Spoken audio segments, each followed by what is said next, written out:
Eu acho que tem um paradoxo aí que, nisso que a Lucimara falou, do abertismo, que a pessoa está mais aberta, mas o fechadismo, às vezes, é o que mais tem xenopensene.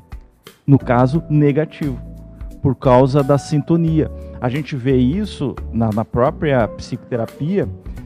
Os pacientes, por exemplo, às vezes que estão com uma depressão, alguma coisa, ou até uma ansiedade social, que eles se isolam e começam a perder essa conexão com a realidade, e aí entra o autoassédio, e aí vem muito... Aí que tu vê a intrusão patológica. Aí vem e tá fechado e aberto no sentido para o quê? Para quê? Então, o abertismo para os amparadores. Então, por exemplo, quando eu vou lá escrever meu livro, começo a refletir sobre a consciência, sobre a evolução, e eu exercito uma racionalidade superior, digamos assim, num nível elevado, automaticamente eu estou me sintonizando com os amparadores, elevo meu padrão, essa conexão ela flui mais, aí entra o xenopensene do amparador e tal, mas pode ter o assediador, só que dali ele entra muitas vezes como assistido.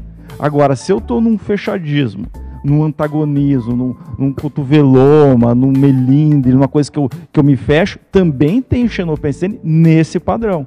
A intrusão do assediador, qual é a relação da consciência com aquela consciência? Às vezes fica secundário isso aí, da pessoa tá fechada, tá aberta, casca grossa, não. A afinidade é tão grande com aquela consciência do passado, que ali eles... Simbiose, né? É uma simbiose, um emaranhamento ali pensênico. E tem uma variável também aí, que é a questão emocional, né? A maturidade emocional. A pessoa tem o ego, às vezes, meio fechado.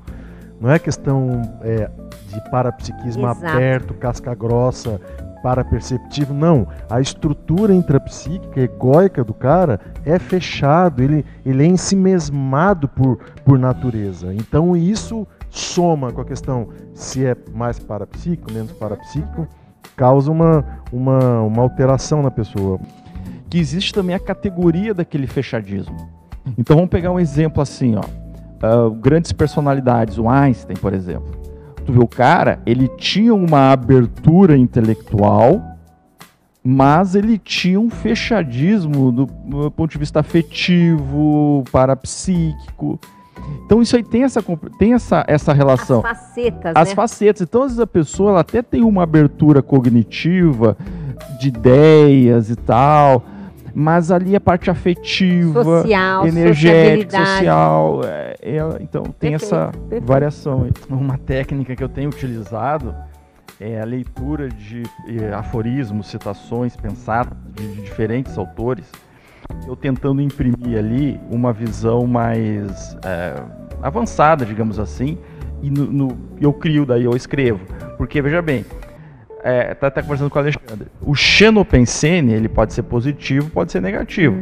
Agora, quanto mais eu me familiarizo com aquele xenopensene positivo, menos estranho ele se torna para mim. Então, quando eu procuro ler esses diversos aforismos, citações de diversos autores que fizeram um material positivo, eu estou tentando também me conectar com o holopensene deles, né? E com essas consciências ou consins, e dar um up nesses pensamentos. Então essa é uma técnica que eu tenho usado e me ajuda bastante. É que o xeno, ele tem aquela conotação de estranho, estrangeiro, até aqui na definição convidado, entende? Então o lateropensene, ele tá ali. Agora o xeno é uma coisa que te envolve, que chega, que de alguma forma invade o teu micro-universo. Eu também... Tá, mas sempre então uma ideia de amparador vai ser xenopensene ou...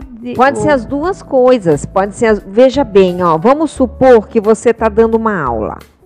Você está num assunto e pode ter amparadores com ideias afins àquele assunto numa lateropensenidade, tá certo?